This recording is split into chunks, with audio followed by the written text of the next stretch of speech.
வணக்கம். 7ஆம் வகுப்பு எஸ்ஏ தேர்வினுடைய 2023 வினா விடைகள் பார்த்துட்ருக்கோம். அதில் அந்த 20வது வினா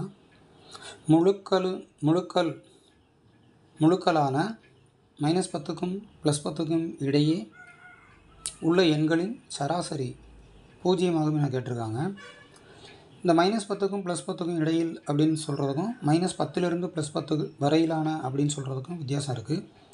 அப்போ -10க்கும் +10க்கும் இடையில் சொன்ன உடனே -9லிருந்து +9 வரைக்கும் உண்டான எண்களை எழுதி கூடுதல் செஞ்சு அந்த கூடுதலை அதனுடைய எண்ணிக்கையால் வகுக்கணும். இப்போ -9லிருந்து அப்படியே வரிசையாக எழுதி கூட்டும்போது பார்த்தோம்னா ஒன்றுக்கொன்று எதிரெண்ணாக இருக்கும். அப்போ அந்த எதிரெண்களுடைய கூடுதல் 0 ஆயிரும். -9 +9 0 ஆயிரும். -8 +8 0 ஆயிரும். இப்படி எல்லா எண்களுமே 0 ஆயிரும். அப்போ அதனுடைய தொகுதியில் எழுதப்பட்டிருக்கிற விவரங்களின் கூடுதல் 0 ஆகிட்டதுனால கீழே எண்ணிக்கை எதால் இருந்து வகுத்தாலும் அந்த எண் 0 தான். அதாவது தொகுதியில் விவரங்களின் கூடுதல் ஒன்றுக்கொன்று எதிரெண்ணாக அமைவதனால அனைத்து எண்களும் கூட்டப்பட்டு 0 ஆயிரும். எனவே 0னுடைய விடையை அந்த எண்ணிக்கையால் வகுக்கும்போது கிடைக்கக்கூடிய சராசரி மதிப்பும் 0. எனவே இந்த கூற்று சரி. அடுத்தது 2 மதிப்பெண்கள் வினாக்கள் பார்த்துடலாம். இந்த 2 மதிப்பெண்கள் வினாவில் எவையேனும் 6 வினாக்களுக்கு தான் விடை நீங்கள் செய்ய இருக்கிறீங்க. எல்லா வினாக்களையுமே நம்ம பார்த்துடலாம். முதல் வினா 301.513 இதனை இரு தசம இடத்திருத்தத்திற்கு மாற்றுங்க அப்படின்னு கேட்டிருக்காங்க. இதனுடைய கேள்வி அர்த்தம் என்ன அப்படின்னா, இந்த புள்ளிக்கு பிறகு எத்தனை இலக்கங்கள் கொடுக்கப்பட்டிருந்தாலும் இந்த கேள்வி அமைப்புக்கு புள்ளிக்கு பிறகு 2 இலக்கங்கள் வருமாறு நம்ம மாற்றி அமைக்கிறது தான் இரு தசம இடத்திருத்தம். இதே இது ஒரு தசம இடத்திருத்தம் அப்படின்னா இந்த புள்ளிக்கு பிறகு ஒரு இலக்கம் மட்டும் இருக்கிற மாதிரி அமைக்கிறதுக்கு பேர் தான் ஒரு தசம இடத்திருத்தம். இப்போ இதே கேள்வியை 3 தசம இடத்திருத்தம்னு சொல்லியிருந்தாங்கன்னா அங்கே 4 இலக்கங்கள் வரை கொடுத்துருப்பாங்க. அதை திருத்தம் செய்து 3 எண்கள் வைக்குமாறு 3 இலக்கங்கள் தசம புள்ளியை தொடர்ந்து வருமாறு அமைக்க வேண்டும். அதனால் இந்த கேள்வியை பொறுத்தளவு இரு தசம இடத்திருத்தம்னு கேட்டிருக்கிறாங்க. நம்மளை பொறுத்தளவு புள்ளிக்கு பிறகு 2 இலக்கங்கள் வரணும் அப்படிங்கிற அந்த விடை நோக்கத்தோடு இந்த நம்ம கணித செயல்பாடு நடக்கணும். அதில் இப்போ நம்ம 3வது இலக்கம் பார்க்குறோம். 3ன்னு இருக்குது. இந்த 3 என்பது 5 அப்படிங்கிற மதிப்பை விட சிறியதாக இருந்தால் அதை அப்படியே நீக்கிறணும். 5 5 விட பெரிதாக இருந்தாலும் அதை ஒன்றாக்கி முந்தின இலக்கத்தில் கூட்டணும். இதுதான் இந்த கணக்கில் தசம இடத்திருத்தம் மேற்கொள்வதற்கான கணித வேலை. அப்போ இதில் திருத்தப்பட வேண்டிய 3வது இலக்கம், அந்த 3வது இலக்கத்தினுடைய மதிப்பும் 3ஆக இருக்கிறது. அது 5ஐ விட 5ங்கிறது பொதுவான எண்ணாக எடுத்துக்கொள்ளணும். 1 முதல் 10 வரையிலான நடுமதிப்பாக நினைத்து அந்த 5ஐ எடுத்துக்கொள்ளணும். 5ஐ விட குறைவாக இருக்கா 5ஐ விட பெரிதாக இருக்கான்னு பார்க்கணும். 5ஐ விட குறைவாக இருந்தால் அந்த எண்ணை அப்படியே நீக்கிட்டு பிறகு உள்ள எண்களை அப்படியே எழுதிடணும். அப்போ 301.51. ஒருவேளை இந்த எண் 6ஆக இருந்ததுன்னா அதை ஒன்றாக்கி முந்தின இலக்கத்தில் கூட்டணும். ரெண்டுமே தெரிஞ்சிருக்கணும். இந்த கணக்குக்கு 3 நீக்கப்பட்டு கிடைத்திருக்கிற விடை 301.51. அடுத்த கணக்கு 910.546 இருக்குது. இப்போ நான் இந்த கணக்குக்கு சொல்லும் போது என்ன சொன்னோம் அதே தான். இந்த 3வது இலக்கத்தினுடைய எண் மதிப்பு என்னன்னு பார்க்குறீங்க. அது 5ஐ விட பெரிதாக இருக்கிறதுனால நீக்கத்தையும் வேண்டும். ஆனால் அதை 1ன்னு ஆக்கி முந்தின இலக்கத்தில் கூட்டிடணும். அப்படி முந்தின இலக்கத்தில் கூட்டும்போது இது 5ஐ விட குறைவாக இருந்தாலும் நீக்கிறோம், 5ஐ விட பெரிதாக இருந்தாலும் நீக்கிறோம். ஆனால் 5ஐ விட பெரிதாக இருக்கும்போது ஒன்றாக்கி முந்தின இலக்கத்தில் கூட்டணும். அப்போ ஒன்றாக்கி முந்தின இலக்கத்தில் சேர்த்துக்கொள்ளும்போது ஏற்கனவே 4 இருக்கிறது. அதில் இந்த 1 சேர்க்கும்போது 5ன்னு மாறிடும். எனவே 910.546 அப்படிங்கிறதுனுடைய இரு தசம இடத்திருத்தம் என்பது 910.55. அடுத்து ஒரு குழந்தையின் மிதிவண்டி சக்கரமானது ஒரு முழு சுற்றுக்கு 49.7 சென்டிமீட்டர் தூரத்தை கடக்கிறது எனில் 10 முழு சுற்றுக்கு அது கடக்கும் தூரத்தை கண்டறிக. பொதுவான வினா. இந்த மாதிரி வினா வரும்போது ஒரு பொருள் கொடுத்து அதனுடைய அமைப்பு கொடுத்துருந்தாங்கன்னா பல பொருள்களுக்கான விடையமைப்பு கேட்கும்போது பெருக்கல் அப்படிங்கிறது நினைவில் வந்துடணும். இது பல கணக்குகளை சுட்டி காட்டியிருக்கிறேன். அப்போ இங்கேயும் அதே தான். ஒரு சுற்று அதனுடைய தொலைவு, பல சுற்று, அப்போ அந்த ஒரு சுற்றுக்கான மதிப்பை அந்த பல சுற்றினுடைய எண்ணிக்கையால் பெருக்கிடணும்.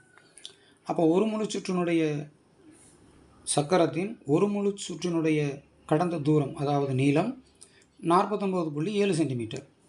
10 முழு சுற்றுகளின் நீளம். இந்த விடையை 10ஆல் பெருக்கிறோம். இந்த 10ஆல் பெருக்கும்போது இப்போ இதே பயிற்சி கணக்குகளில் நிறைய பார்த்துட்டோம். இந்த பூஜ்ஜியம் உள்ள எண்களை பெற்ற 10ன் அடுக்குகள் 10, 100, 1000 இந்த மாதிரி எண்களால் பெருக்கப்படும் போது புள்ளி இப்படி நகரணும். அது தெரியலைன்னா பெருக்கிட்டு கடைசியிலேருந்து புள்ளி வைக்கணும். ஏதேனும் ஒன்றை நல்லா நினைவில் வச்சுக்கிறணும். அந்த பெருக்கிட்டு கடைசியிலேருந்து புள்ளி வைக்கிறதுங்கிறது எல்லா எண்களுக்கும் உதவும். இது 10ன் அடுக்குகளால் அமைந்த எண்களுக்கு மட்டும்தான் இந்த அமைப்பை நம்ம பயன்படுத்த முடியும். அப்போ இந்த ஒரு இலக்கம் இந்த பக்கம் நகர்த்தும் போது 497 கட்டாயமாக அலகு எழுதணும், சென்டிமீட்டர். அடுத்த கணக்கு. பின்வரும் ஒவ்வொரு சதவீதத்தையும் பின்னமாக மாற்றுகன்னு கேட்டிருக்காங்க. 21%, 65%. பின்னமாக மாற்று அப்படின்னாலே ஒரு சதவீதம் என்பதே 100க்கான பின்னம் அப்படிங்கிறது தெரிஞ்சு வச்சுருக்கணும். அப்போ 21/100. இதை பொதுக்காரணி இருந்து மேலும் சுருக்க முடியும்னா சுருக்கலாம். அப்படி சுருக்க இயலாதுன்னா அப்படியே வச்சிடலாம்.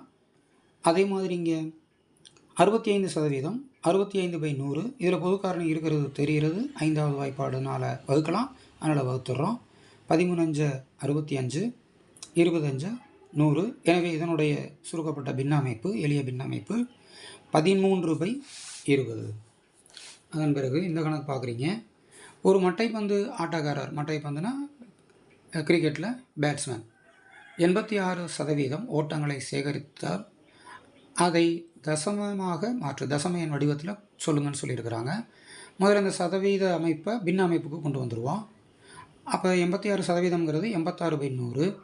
இப்போ இதை தசம எண்ணாக மாற்றுவதற்கு கீழே 10ன் அமைப்பிலான அடுக்கில் அமைப்பிலான கணக்காக இருக்கிறதுனால இந்த எத்தனை பூஜ்ஜியங்கள் இருக்கோ அத்தனை இலக்கங்கள் முன்னோக்கி புள்ளி நகர்த்திடுவோம்.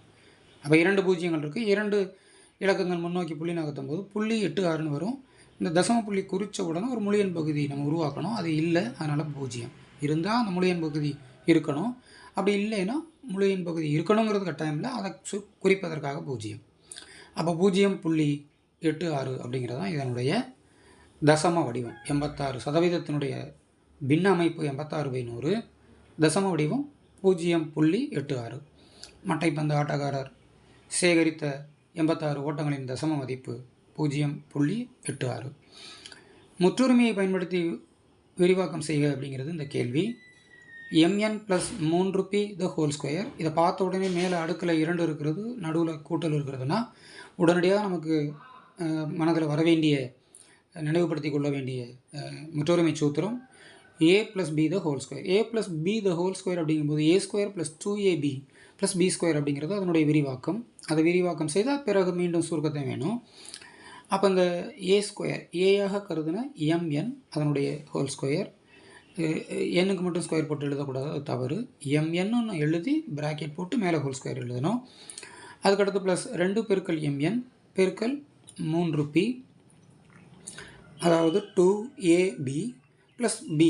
அப்படி பிங்கிறது 3p இருக்குனால 3p the whole square. இப்போ இந்த mn ஹோல் ஸ்கொயர்னா என்ன அர்த்தம்? mn பெருக்கல் mn, அதுக்கப்புறம் ப்ளஸ்ஸு, இது எண்களை முதல்ல பெருக்கிக்கிறங்க. 2×6 ஆங்கில எழுத்துக்கள் அப்படியே அருகே எழுதிருங்க, அதுதான் பெருக்கலுக்கான விடையாக அமையும். எனவே 6mnp. அதுக்கடுத்து 3p the whole squareங்கிறதுனுடைய விரிவாக்கம் என்ன செய்யணும் அப்படின்னா 3p பெருக்கல் 3p. அப்போ இதை பெருக்கி சுருக்க முடியும். அதே மாதிரி இதை பெருக்கி சுருக்கும்போது m இருமுறை பெருக்கலாக இருக்கனால m², n இருமுறை பெருக்கலாக இருக்கனால n². எனவே இது m² n². இப்படி எழுதினாலும் சரிதான், அது இப்படி எழுதுறது தான் வழக்கம். m² n² கூட்டல் 6mnp கூட்டல் 3 பெருக்கி 9, p பெருக்கி p², அதனால் 9p². இதுதான் இந்த கேள்விக்கான விரிவாக்க விடை. அதுக்கடுத்து இந்த கேள்வி பார்த்தீங்கன்னா, கொடுக்கப்பட்ட எதிரொலிப்பு கோட்டை பொறுத்து பிரதிபலிப்பு செய்யுன்னு சொல்லியிருக்காங்க. இதில் 100 கட்டங்கள் இருக்குது. அதே மாதிரியான 100 கட்டங்கள் வரைந்து கொண்டு இந்த படத்தை நம்ம எதிரொலிப்பு செய்யணும். இப்போ இதில் இந்த பகுதி தானே நீளமாக இருக்குது. அப்போ இதுக்கு எதிர்த்தாப்பில் இருக்கக்கூடிய இந்த பகுதி நீளமாக இருக்கணும். அதை நன்கு புரிந்து கொள்ளுங்க. அப்புறம் அந்த அடியில் இருக்கிறது எதிரொலிக்கும் போது மேலே வந்துடும். மிக எளிமை. இந்த அமைப்பில் இதுதான் நீளமான பகுதியாக இருக்கிறது. அப்போ அங்கேயும் நீளமான பகுதி இதுக்கு நேர் எதிரில் இருக்கணும். அப்புறம் இந்த குறைவான பகுதிங்கிறதுக்கு நேர் எதிரில் இங்கே இருக்கணும் அந்த பகுதி. அதனால் அந்த முக்கோணம் இப்படி இருக்கிறது. இன்னும் ஒரு புரிதலுக்காக இந்த ஒரு சதுரத்தில் தானே இந்த புள்ளி தொடங்கியிருக்கு. அங்கேயும் அந்த ஒரு சதுரத்தில் இந்த புள்ளியை தொடங்கி அப்புறம் அந்த முக்கோணத்தை நிறைவு செய்திருங்க. எத்தனை அலகுகள் இருக்குங்கிறத எண்ணி அந்த முக்கோணங்களை அந்த முக்கோணத்தினுடைய பக்கங்களை நிறைவு செய்து அந்த முக்கோணத்தை நிறைவு செய்திருங்க. பெயர் வந்து அவங்க LMNன்னு கொடுத்துருக்காங்கன்னா நம்ம உருமாற்றம் செய்யப்படுறதுக்காக L', அப்படிங்கிறது இதில் பெயர் எழுதிருங்க. மிக எளிமையான கணக்குகள் இதெல்லாம். கணக்குகள்லாம் எந்த வடிவங்கள் கொடுத்தாலும் அதை சரி செய்கிறதுக்கு நம்ம பழகணும். அடுத்து பின்வரும் தரவுகளின் முகடு காண்கன்னு சொல்லியிருக்காங்க. முகடுங்கிறதுக்கும் இடைநிலை அளவுங்கிறதுக்கும் சராசரிங்கிறதுக்கும் எல்லாத்துக்குமே ஏறுவரிசையில் எழுதணுங்கிறது அவசியம் இல்லை. இடைநிலை அளவுக்கு மட்டும்தான் ஏறுவரிசையில் எழுதணும். ஆனால் இதை ஏறுவரிசையில் எழுதுறதுனால நமக்கு என்ன ஆகும் அப்படின்னா, எந்த எண் அதிகமாக வந்திருக்கு, அதிகமான தடவை வந்திருக்குங்கிறத பார்ப்பது எளிமையாக இருக்கும். அப்போ நான் என்ன பண்ணியிருக்கேன்னா ஏறுவரிசையில் எழுதியிருக்கிறேன். ஆனால் அதில் எழுதும்போது என்ன எழுதணும், விடுதல் இல்லாமல் எழுதணும். எந்த எண்ணும் விட்டு போயிடக்கூடாது. அதனால் எழுதி முடித்ததுக்கப்புறம் அந்த எண்ணிக்கை சரியாக இருக்கிறதா அப்படிங்கிறத ஒரு தடவை செக் பண்ணிடணும். அப்படி எழுதிட்டு நான் செக் பண்ணிவிட்டு இப்போ நான் கவனிக்கும்போது இந்த 2 என்கின்ற எண் தான் அதிக முறை வந்திருக்கிறது. இவற்றுள் 2 என்கின்ற எண் 5 முறை வந்துள்ள காரணத்தினால் 2 தான் அதிக தடவை நிகழ்ந்துள்ளது. எனவே அதிக முறை நிகழ்வெண்ணை பெற்ற எண் மதிப்பே இந்த கணக்கினுடைய முகடு. எது நிறைய தடவை வந்திருக்கோ, எது ரொம்ப தடவை ரிப்பீட்டடாக வந்திருக்கோ அதுதான் முகடுங்கிறதுனால இந்த கணக்கினுடைய